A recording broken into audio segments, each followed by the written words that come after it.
చూస్తే రేపటి నుంచి పార్లమెంటు శీతాకాల సమావేశాల నేపథ్యంలో కాసేపట్లో అఖిలపక్ష సమావేశం జరగనుంది. ఈ భేటీకి కేంద్ర మంత్రులు రాజ్నాథ్ సింగ్, అమిత్ షా, కిరణ్ రిజిజు, వివిధ పార్టీల పార్లమెంటరీ పార్టీ నేతలు హాజరు కానున్నారు. తెలుగు రాష్ట్రాల నుంచి TDP, Janasena, BRS, YSR Congress parliamentary party నేతలు అఖిలపక్ష సమావేశానికి హాజరవుతారు. కీలక బిల్లుల ఆమోదానికి సహకారం, రాజ్యాంగ దినోత్సవ వేడుకలపై చర్చించనున్నారు. ఇక అదానీ వ్యవహారం, మణిపూర్ అల్లర్లు, వక్ఫ్ సవరణ బిల్లు, చైనా సరిహద్దు అంశాన్ని విపక్షాలు అఖిలపక్షంలో లేవనెత్తుతున్నాయి.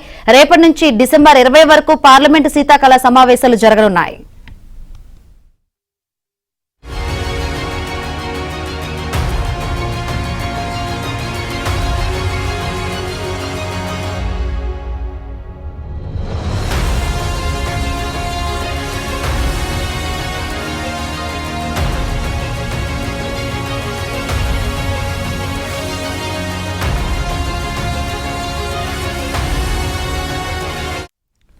రేపటి నుంచి పార్లమెంటు శీతాకాల సమావేశాల నేపథ్యంలో కాసేపట్లో అఖిలపక్ష సమావేశం జరగనుంది.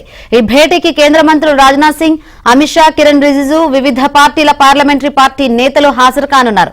తెలుగు రాష్ట్రాల నుంచి TDP, Janasena, BRS, YSR Congress parliamentary party నేతలు అఖిలపక్ష సమావేశానికి హాజరవుతారు. ఇక కీలక బిల్లుల ఆమోదానికి సహకారం, రాజ్యాంగ దినోత్సవ వేడుకలపై చర్చించనున్నారు. అదానీ వ్యవహారం, మణిపూర్ అల్లర్లు, వక్ఫ్ సవరణ బిల్లు, చైనా సరిహద్దు అంశాన్ని విపక్షాలు అఖిలపక్షంలో లేవనెత్తున్నాయి.